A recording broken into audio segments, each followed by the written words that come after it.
सो कहा कि जैसे पहले हम लोगों ने डिस्कस किया था कि इन्वेस्टिगेशन जब हम लोग करते हैं तो उससे हम लोग को कारण पता चलता है कि इस इंसिडेंट के पीछे का क्या रीजन है, क्या कारण है ना। तो incidents are rarely caused by a single factor. बहुत रेयर केस ऐसा होता है कि किसी एक फैक्टर की वजह से कोई एक्सीडेंट या इंसिडेंट हो गया होगा। There are usually several contributory factor, बहुत से फैक्टर्स होते हैं जिसकी वजह से इंसिडेंट होता है। Also this factor will include obvious and immediate cause and less obvious underline cause. इसमें कुछ ऐसे कॉज होते हैं जो इमीडिएट कॉज होते हैं, कुछ अंडरलाइन कॉज होते हैं, कुछ रूट कॉज भी होते हैं पीछे मेन कारण। तो इमीडिएट और अंडरलाइन कॉज को पता लगाना जरूरी होता है। कभी कभी ऐसा होता है कि एक ही कॉज काफी होता है एक्सीडेंट के लिए, इमीडिएट कॉज की वजह से ही एक्सीडेंट हो जाता है। इमीडिएट कॉज होते क्या है? इमीडिएट जैसा कि वर्ड इसका क्लियर कर रहा है ना, इमीडिएट कॉज, जैसे ही वो काम गलती हुई वैसे ही एक्सीडेंट हुआ। जैसे अनसेफ एक्शन और lack of action, unsafe act या अनसेफ कंडीशन। फॉर एग्जांपल जैसे operating equipment with missing guards and bypassing interlocks using the wrong personal protective equipment. आपने एक रॉन्ग पीपीस को यूज किया है, या फिर आपने क्या किया है कि एक ऐसा इक्विपमेंट यूज कर रहे हैं जिसमें गार्ड्स नहीं है, सेफ्टी गार्ड्स हटा हुआ है। And unsafe condition, unsafe condition जैसे डैमेज टूल आपने यूज किया है, हाई नॉइस वर्क इन्वायरमेंट है, लो लाइटिंग लेवल्स है, वहां पर आप कर रहे हैं। ये मेन कारण है जिसकी वजह से सामने दिखाई देने वाले कारण है। लेकिन जो ये सामने दिखाई देने वाले कारण हैं, इसके पीछे कुछ अंडरलाइन कॉज छिपे होते हैं। भाई ये अनसेफ एक्ट क्यों कर रहा है, किसी क्यों किया किसी ने, या अनसेफ कंडीशन क्यों है यहाँ पर, तो उसके पीछे कुछ कारण है ना कि मैनेजमेंट ने इसको सही तरीके से वहां पर सुपरविजन मेंटेन नहीं किया है, या सही तरीके से वो हेल्थ एंड सेफ्टी के रूल्स को इम्प्लीमेंट नहीं कर रहा है, इसी वजह से लोग अनसेफ एक्ट कर रहे हैं। ठीक है ना, या वहां पर निगेटिव सेफ्टी कल्चर है, लोगों का बिहेवियर ही निगेटिवली वर्क को एग्जीक्यूट करना है। तो अनसेफ एक्शन और lack of action immediate cause होते हैं, या अनसेफ कंडीशन। जैसे अनसेफ एक्ट का मतलब है बिना पीपीस के काम कर रहे हैं, गार्ड नहीं है तब भी वो इक्विपमेंट्स यूज कर रहे हैं। अनसेफ कंडीशन जैसे डैमेज इक्विपमेंट्स को यूज कर रहे हैं, नॉइस बहुत है उस इन्वायरमेंट में काम कर रहे हैं, लाइटिंग का लेवल बहुत कम है।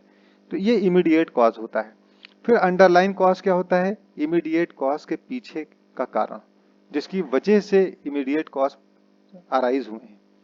Factors that allow the unsafe action and condition to happen. Underline cause. The majority of these are related to the way the organization manage safety, health, and how people perceive risk. अब main कारण क्या है उसका? कि management जो है वो fail है। मैनेजमेंट कमिटमेंट जो किया था उसने कि हेल्थ एंड सेफ्टी को मैनेज करेंगे, ट्रेनिंग प्रोवाइड करेंगे और सुपरविजन मेंटेन करेंगे और हर काम में सेफ्टी को प्राथमिकता देंगे, वो कमिटमेंट यहाँ पर पूरा ही नहीं हो रहा है। वो प्रोमिसेस, वो वादा जो पॉलिसी के अंदर टॉप मैनेजमेंट में लिख करके दिया था, वो यहाँ पर ग्राउंड फ्लोर के ऊपर है ही नहीं, जिसका जिसका रिजल्ट यही है कि अनसेफ एक्ट, अनसेफ कंडीशन हो रहे हैं, जिसकी वजह से एक्सीडेंट हो रहा है। So among the many contributory factors to an incident there will be a root cause. Root cause भी होगा। A root cause is a factor that may cause condition that could result in an undesirable event. Main कारण क्या है? Management failure, management का fail होना। If the problem were corrected, अगर problems को correct कर दिया जाता, it would prevent the undesirable event from happening. अगर मैनेजमेंट ने प्रॉब्लम्स को जड़ पे ही, रूट पे खत्म कर दिया होता, तो शायद ये सिचुएशन न क्रिएट होती कि अंडरलाइन कॉज वहां पर डेवलप होता, जिसकी वजह से इमीडिएट कॉज डेवलप होता और एक्सीडेंट होता, if the problem were corrected. So in other words, a root cause is an event from which all other causes spring. Root cause वो कारण होता है जिसकी वजह से दूसरे कारण पैदा होते हैं। Only through effective investigation can the root cause of an incident be identified.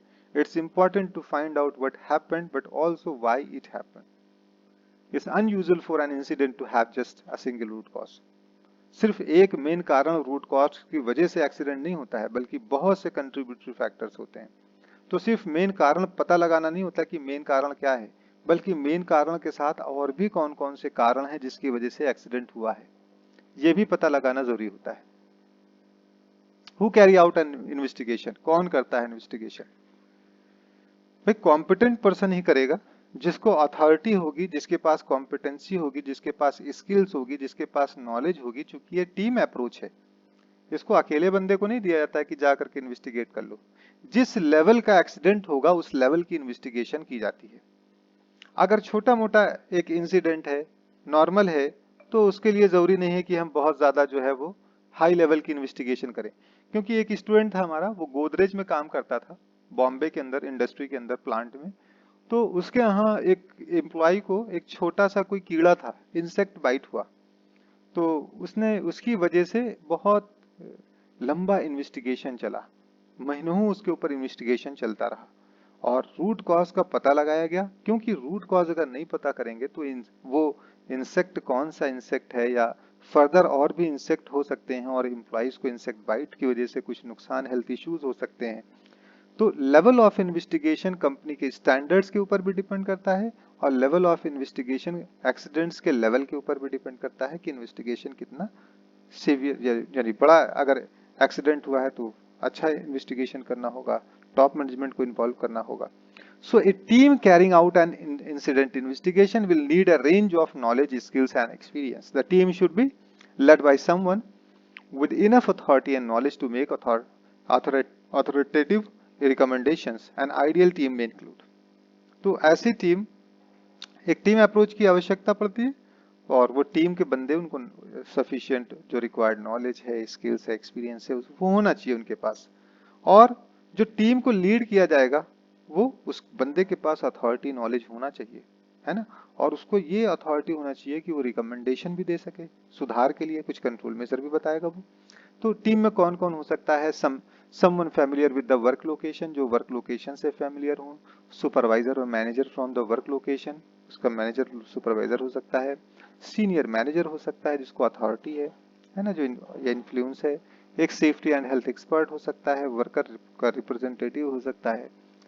एक person involve in the incident, जो बंदा इन्वॉल्व था, अगर पॉसिबल उसको भी इंक्लूड कर लीजिए ताकि वो सही सही डेटाबेस और इंफॉर्मेशन दे पाएगा। एक टेक्निकल एक्सपर्ट रखा जाएगा, जैसे मशीन के ऊपर है तो इंजीनियरिंग का एक्सपर्ट रखा गया, मेडिकल प्रैक्टिशनर्स को ऐड ऑन कर लिया। तो इस तरीके से टीम बनाई जाती है।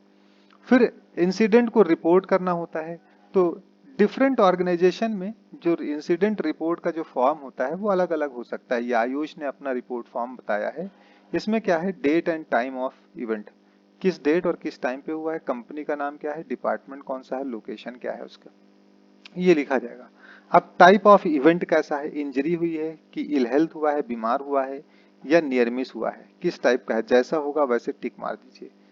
हार्म कैसा हुआ है, पोटेंशियल टू, फैटल और मेजर इंजरी हुई है, सीरियस हुआ है, माइनर हुआ है, डैमेज टू प्रॉपर्टी ओनली हुआ है।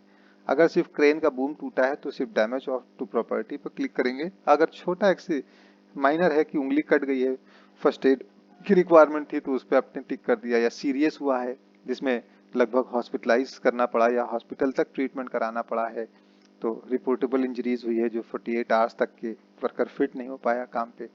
या फिर फैटल और मेजर हो गया है। तो एम्प्लॉय इन्वॉल्व इन इवेंट, कौन सा एम्प्लॉय इन्वॉल्व था, उसका name, position, contact number, address, वो सारी चीजें लिखी जाएंगी। फिर एक brief description of the event लिखा जाएगा, जैसे कि डिटेल ऑफ व्हाट हैपन, क्या हुआ था वहां पर, व्हेन, कब हुआ था, वेयर, कहाँ हुआ था, एंड इमरजेंसी एक्शन टेकन, और कौन सा इमरजेंसी एक्शन वहां पर लिया गया था। फिर विटनेस की डिटेल्स लिखी जाएगी कि विटनेस कौन कौन से थे। एक विटनेस, आई विटनेस को सर्च किया जाता है, ढूंढा जाता है कि आई विटनेस मिल जाए।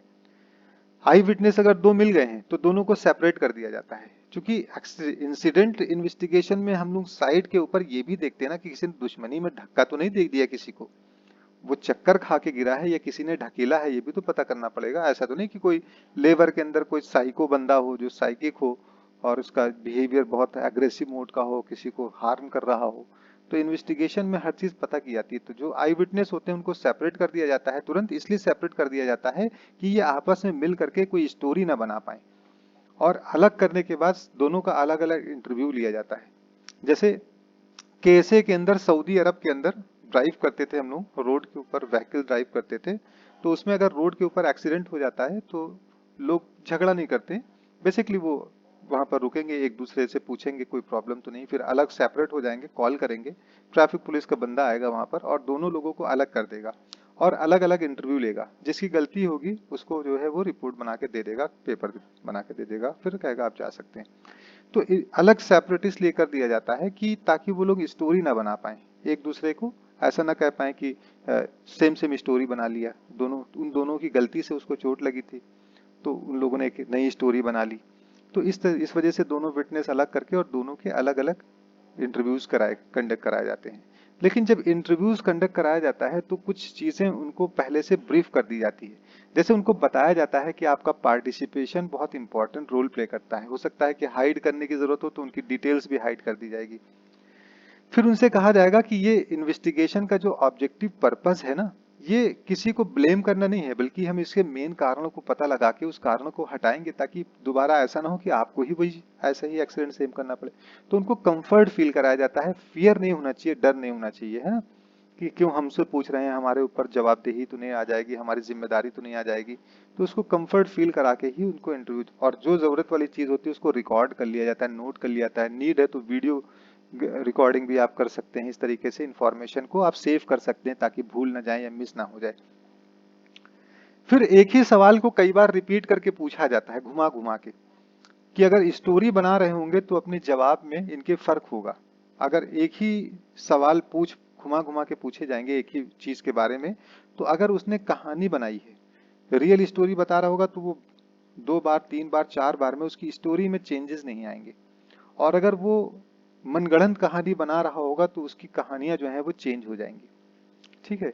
तो रियल इंफॉर्मेशन को पता करने के कुछ अलग से टैक्टिक्स भी जो एक्सपर्ट यूज करते हैं, तो उसमें ये भी चीज है कि इंटरव्यू को बहुत अच्छे तरीके से किया जाता है।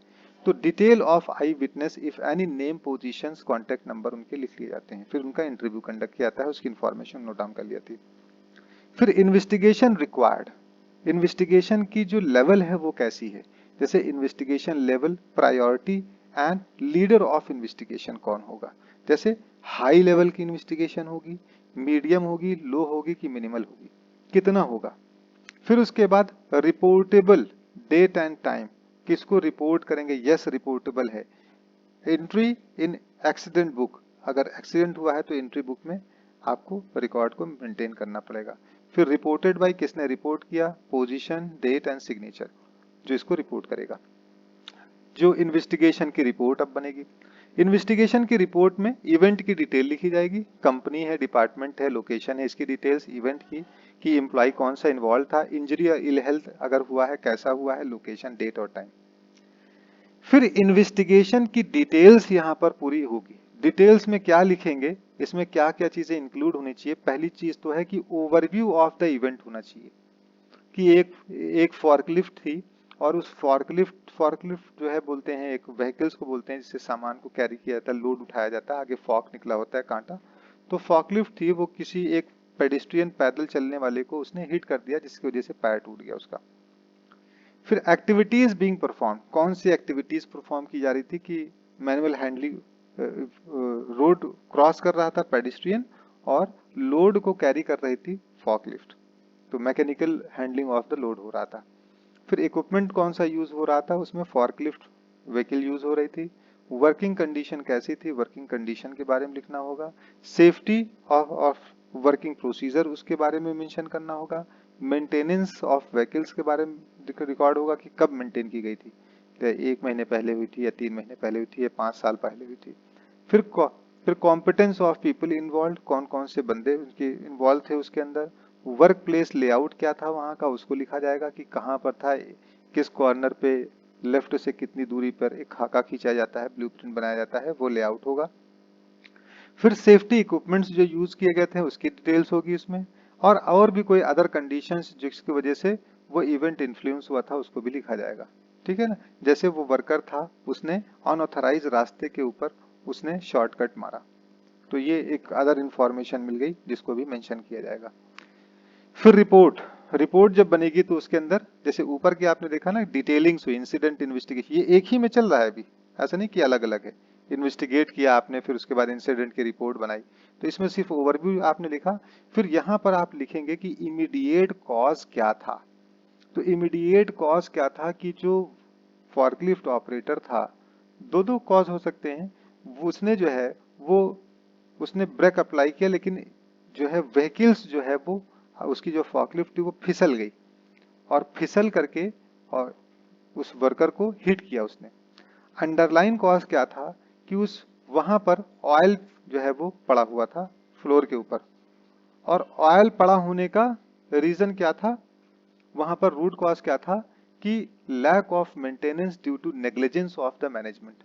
मैनेजमेंट की नेग्लिजेंस की वजह से वहां पर क्या था कि वो गलती हुई थी कि किसी फॉर्कलिफ्ट का ऑयल लीक कर रहा था। तो रूट कॉज मैनेजमेंट फेलियर था और उसकी वजह से अंडरलाइन कॉज डेवलप हुआ, जिसकी वजह से ये इमीडिएट कॉज हुआ। तो कंट्रोल मेजर भी आपको रिस्क कंट्रोल कैसे करेंगे, which risk control measure should be implemented to prevent the resource recurrence. दोबारा ऐसी घटना ना हो तो उसके लिए आप कौन सा कंट्रोल मेजर लगाएंगे। तो मैनेजमेंट का इन्वॉल्वमेंट आप बढ़ाएंगे, यहाँ पर मेंटेनेंस ऑफ द व्हीकल्स को बढ़ाएंगे आपने, प्लान्ड कंप्लीशन डेट यानी जो ये रिस्क कंट्रोल बता रहे हैं आप, यानी कि आपने फॉर एग्जांपल कहा कि management should review the maintenance of all vehicles in every week.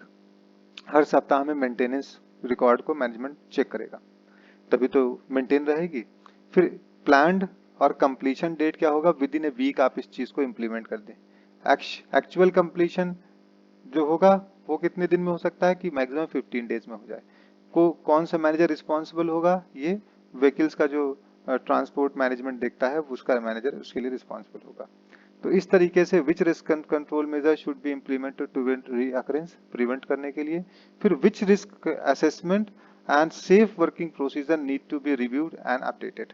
अब बहुत से रिस्क असेसमेंट है, जो पहले रिस्क असेसमेंट चल रहा था ऑर्गेनाइजेशन के अंदर, उसको रिव्यू करने की भी जरूरत है। तो कौन कौन से कंट्रोल मेजर को रिव्यू करने की जरूरत है, मेंटेनेंस रिकॉर्ड को रिव्यू करने की जरूरत है, वर्कर्स की ट्रेनिंग को रिव्यू करने की जरूरत है, एम्प्लॉयज की अवेयरनेस के जो है नीड है उसकी, प्लान कंप्लीशन डेट है, एक्चुअल डेट, मैनेजर कौन सा रिस्पॉन्सिबल होगा, सेम इसके लिए रहेगा। फिर उसके बाद are there any further details that should be mention, कुछ और भी यहाँ मेंशन करने की जरूरत है क्या, अगर है तो उसको लिख दीजिए। Member of the investigation team, name position. फिर signed on behalf of the investigation team, signature होगी इन्वेस्टिगेशन टीम के बिहाफ पे, उसका नेम होगा, पोजीशन, डेट, सिग्नेचर। फिर रिपोर्टेड एक्सेप्ट, जिसने रिपोर्ट को एक्सेप्ट किया है उसका नाम होगा, पोजीशन होगी, डेट होगी, सिग्नेचर होगी। Finding of the investigation need to be communicated to the following people, जो ये फाइंडिंग्स हुई है ये किसको किसको बताना चाहिए, मैनेजमेंट को बताना चाहिए, top level of the employer जो भी हैं उनका नाम लिखा जाएगा, position, date, signature. Safety officer को बताया जाएगा। फिर हो सकता है कि जो व्हीकल्स ट्रांसपोर्ट मैनेजमेंट का जो बंदा है उनको कम्युनिकेट किया जाएगा, बताया जाएगा। तो इस तरीके से हम लोग रिपोर्ट को तैयार करते हैं। ठीक है, थोड़ा सा रेस्ट ले लेते हैं, then we will start our the next